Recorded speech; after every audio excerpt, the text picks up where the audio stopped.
கனவு எனும் அருள் எனும் தலைப்பில் ஆற்று உரையாடல் மையத்தில் நிகழ்ந்த உரையாடல் நிகழ்வில் ஐயா சிவ கதிரவன் அவர்களின் உரை பகிர்வு. கனவு பற்றி சில அடிப்படையான கருத்துக்களை நாம் உள்வாங்கி போகணும். கனவு என்பது இன்றைக்கு அறியப்பட்ட அளவில் இருக்கிற உளவியல் சார்ந்த ஒரு பாடமாக இருக்கு. இன்னும் நடைமுறையில் கனவுகளுக்கு பல்வேறு விதமான விளக்கங்கள் தரப்பட்டு கொண்டே இருக்கின்றன. இதில் எதுலையுமே எனக்கு கருத்து இல்லை. அடிப்படையில் இவை சில காரணங்களையும் சில காட்சிகளையும் இவ்வாறாக இருக்கிறது, இவ்வாறாக இருக்கப் போகிறது என்று விளக்குவதாக நான் கேள்விப்பட்டிருக்கிறேன், பார்த்துருக்கிறேன். நீங்களும் அப்படி கேள்விப்பட்டிருப்பீங்க, அப்படி பார்த்துருப்பீங்க. ஆனாலும் எனக்கு அதில் கருத்து இல்லைன்னு சொல்றதுக்கு காரணம், அது எல்லா நேரங்கள்லையும் பொருந்துறதில்ல. விதிவிலக்கா சில நேரங்களில் பொருத்தப்பாடுகளோட இருக்கக்கூடும். ஒரு வகையான கனவை எல்லோரும் பார்க்குறாங்க, அல்லது பெரும்பாலான ஒரு வகையான கனவை பார்க்குறவங்களா இருந்தால் அவங்களுக்கு வெளிப்படுத்துகிற நடைமுறைகளும், அதே கனவை இன்னொருத்தர் பார்க்குற போது அவருக்கு வெளிப்படுத்துகிற நடைமுறைகளும் நடைமுறை அளவில் பெரிய வேறுபாட்டோடு இருக்குது, அல்லது பொருந்தாமல் இருக்குது. அதனால் கனவு பற்றி நம்ம ஆழமாக புரிஞ்சுக்கணும். இந்த புதுமையான நடைமுறைகளை பொருட்படுத்தக்கூடாது. அடிப்படையில் அப்படி பொருட்படுத்தக்கூடாது. கனவுக்குள்ள இருக்கிற உண்மை நிலை அல்லது உண்மையினுடைய சாரம், இன்னும் சொல்லப்போனால் உண்மை நோக்கி நகர்வதற்கான செயல்முறைகள் அல்லது பயணப்பாடு என்னவாக இருக்கிறது என்பதை புரிந்து கொள்வது தான் நாம் அடிப்படையில் செய்ய வேண்டியதான்னு நினைக்கிறேன். அப்போ ஒரு கனவு என்றால் என்ன? அதற்கு நிறைய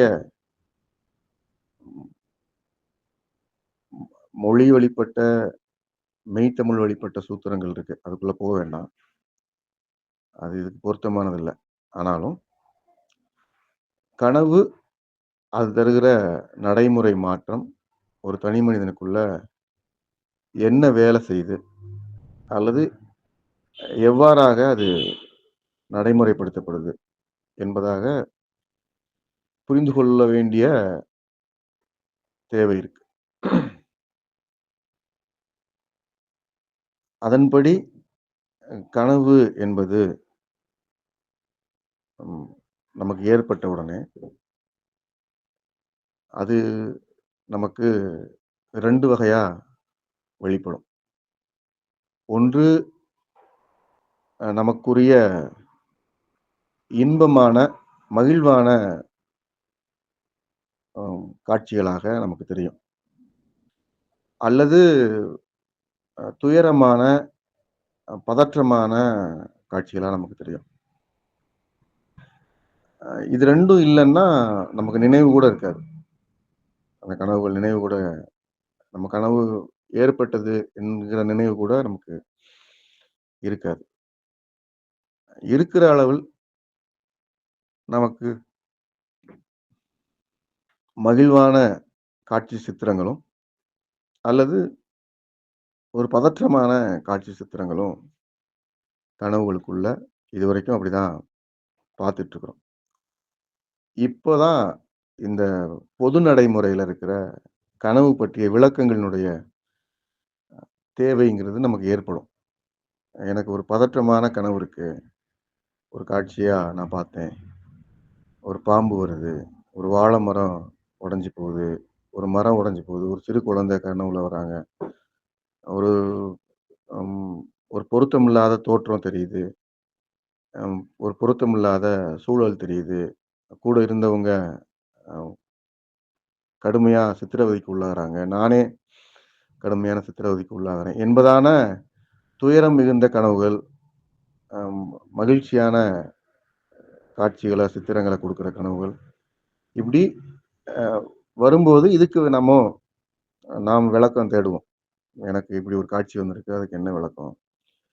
அப்ப இந்த காட்சிகளை நாம் புரிந்து கொள்ள வேண்டும் என்பதற்கு நான் சொல்றதுக்கு காரணம் என்னன்னா, நீங்க இந்த காட்சிக்குள்ள இருக்கிற புரிதல் முறையா இல்லாதபோது, நீங்க ஏமாற்றப்படுவீங்க. எப்படி ஏமாற்றப்படுவீங்க? பொருந்தாத சில நடைமுறைகள சொல்லுவாங்க. உங்களுக்கு ஒரு மரம் முறிஞ்சிருச்சுன்னா, தொடர்ந்து உங்களுக்கு ஏதோ நடக்க போகுது. தொடர்ந்து ஏதோ உங்களுக்கு சிக்கல் வரப்போகுது. அல்லது அது நல்லது தான் என்பதான விளக்கங்கள அ சொல்லுவாங்க.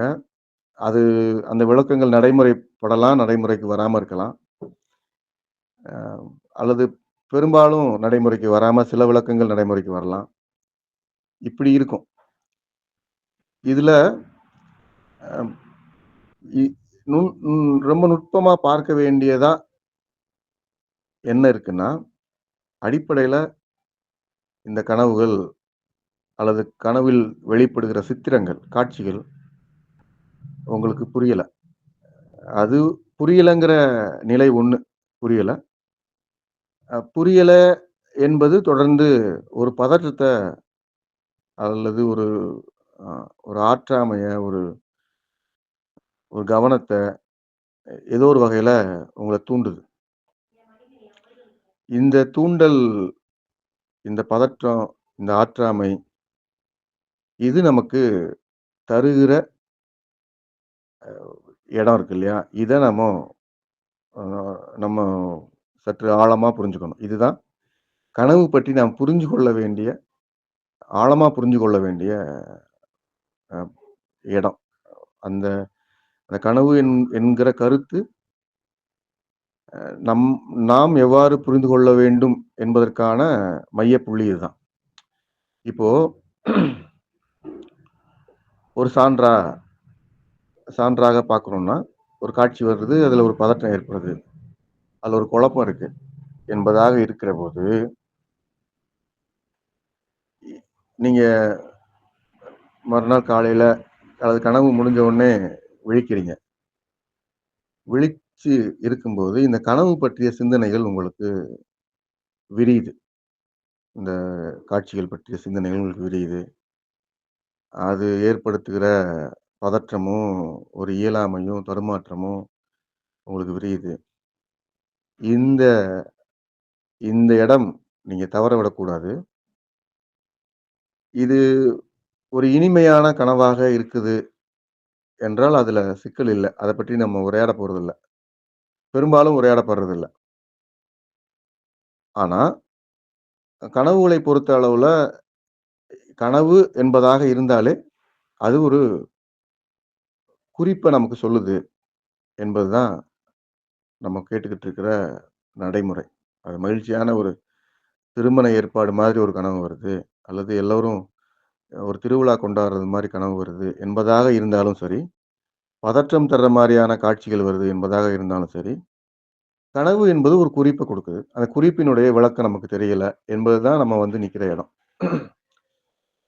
இந்த குறிப்ப வைத்துக்கொண்டு அல்லது இந்த குறிப்புகளை வைத்துக்கொண்டு நாம் செய்யப் போவது என்ன என்பது தான் நாம் புரிந்து கொள்ள வேண்டியதற்குரிய காரணம். அ இதுல உங்களுக்கு ஒரு கனவு வருது என்றால், நீங்க இயல்பாவே அந்த கனவைப் பற்றி ஒன்றை புரிந்து கொள்ள வேண்டும் என்று முயற்சிக்கிறீர்கள் என்பது நடக்கும். தொடர்ந்து அந்த கனவு உங்களை ஒரு கவனத்திற்கு அல்லது ஒரு எச்சரிக்கைக்கு உள்ளாக்கும். நீங்க பதற்றம் அடையறீங்க அல்லது பயப்படுறீங்க என்பது அவசியம் இல்லாதது. பயம், பதற்றம் பத்தி நாம் ஏற்கனவே நிறைய உரையாடியிருக்கோம். ஆனாலும் சற்று ஆழமா ஒரு காட்சி சித்திரம் குறித்து ஒரு குழப்பமான, ஒரு பதற்றமான, ஒரு பயம் நிறைந்த ஒரு தொகுப்பா ஒரு நினைவு உங்க சிந்தனையில இருக்கு. இது ஒரு இப்படி இருக்கு. இது ஒரு நிலை. இந்த நிலைய மறுநாள் அல்லது அந்த தூக்கம் கலைந்தவுடன் நீங்க எழும்பி பார்க்கிறபோது, இந்த நிலை உங்களுக்கு அந்த குழப்பத்த அதிகமாக்குறதோ, பதற்றத்த அதிகமாக்குறதோ இருக்குது. அதிகமாக்குறதோ நடக்குது. என்றாலும் கூட, அது உங்கள் அடிப்படையின் சாரமாக, உங்களுடைய இயல்பு அடிப்படையில் இருக்கிற சாரமாக ஊடாடிக் கொண்டிருக்கிற ஒரு வேகத்தை அது ஒரு நிலைக்கு கொண்டு வருது. இது இது ரொம்ப அழகான மெய்நிலை அருள்ன்னு நான் சொல்லுவேன்.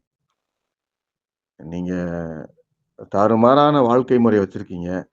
அல்லது ஒரு உங்களுக்கு அறிய முடியாத ஒரு வேகத்துல ஒரு வாழ்க்கை முறை வச்சிருக்கீங்க என்கிறபோது, அல்லது எந்த வகையான வாழ்க்கை முறைய வச்சிருக்கீங்க என்பதாக நீங்கள் கருதிக் கொண்டாலும், உங்கள் வாழ்க்கை முறை போக்கின் வேகத்தில் உங்களுக்கு ஒரு வேக கட்டுப்பாட்டை, ஒரு தணிவை உங்கள் கனவுகள் உங்களுக்கு வழங்குகின்றன என்பதை நான் பார்க்கிறேன். நாம் பல இடங்கள்ல பார்க்கிறேன்.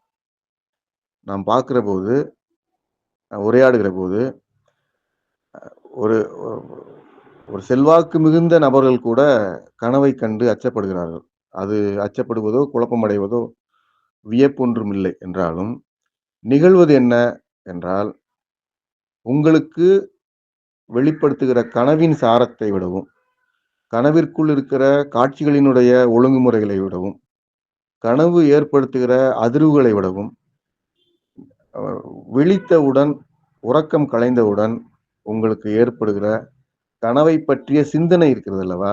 அந்த சிந்தனை உங்களுடைய வாழ்க்கை போக்கினுடைய திசை வழியை ஒருமுறை சரிபார்த்துக் கொள்ள வேண்டும் என்பதை உங்களுக்கு உணர்த்துது. அவ்வாறு அந்த உணர்வு ஏற்படும்போது, நாம் போய்க் கொண்டிருப்பது சரிதானா? நாம் செய்து கொண்டிருப்பது சரிதானா? என்று ஒரு பட்டியலை நமக்குள்ள தொகுப்போம். அப்படி தொகுத்து பார்க்கிறபோது, சில அ சில நடைமுறைகள நம்ம மாற்றிக்கொள்ள வேண்டும். சில நடைமுறைகள கூடுதலா கடைபிடிக்க வேண்டும் என்பதான வழிமுறைகளை உங்கள் சிந்தனையே உங்களுக்கு வழங்கும். சிந்தனை என்பது மெய்நிலை உங்களுக்கு வழங்கியதுதான்னு நம்ம ஏற்கனவே படிச்சிருக்கிறோம். இப்படியான சிந்தனைகளும், அ குழப்பம் தீர்க்கிற, பதட்டம் தீர்க்கிற, உங்கள் வேகத் தணிகிற நிலையும் இந்த கனவுகளின் வழியாக உங்களுக்கு வருகிறது என்பது ஒரு முதல் அடிப்படை துவக்கமா வச்சுக்கணும். இந்த துவக்க நிலை நீங்க ஆழமா, பொறுமையா உள்வாங்கிக்கிட்டு கடைபிடிக்கிற போது, முதல்ல உங்கள் கனவுகள் ஏற்படுத்துகிற அந்த உணர்வு வழிகாட்டல், அந்த சிந்தனை வழிகாட்டல் என்பது, உங்கள் போக்கினை, உங்களது செயல்பாட்டு முறைகளை, உங்கள் நடைமுறைகளை ஒரு ஒரு ஒரு தவிப்பாக இருக்கிற நிலையிலிருந்து, ஒரு தணிவாக மீண்டும் ஒரு முறை நாம் செல்வது, செய்வது, நடந்து கொள்வது, புரிந்து கொள்வது எல்லாம் போதுமானதாக இருக்கிறதா? நமக்கு பொருத்தமானதாக இருக்கிறதா? நமக்கு சரியானதாக இருக்கிறதா?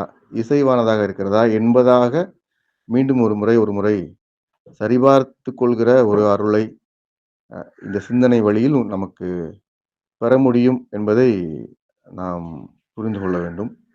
அந்த வகையில புரிந்து கொண்டு தூங்குகிற போது, கனவுகள் நமக்கு மீண்டும் மீண்டும் அ வருவது குறையும். ஒரு சித்திரமாக, வரைபடமாக வருவது குறையும் என்பதை நான் பார்த்திருக்கிறேன். அந்த வகையில கனவினுடைய கருத்தமைவு, கனவு பற்றி இருக்கிற கருத்துக்களை இந்த சிந்தனையோடு நாம் துவங்குவது பொருத்தமானதாக இருக்கும். மெய்நிலை அருள் நிறைவதாக.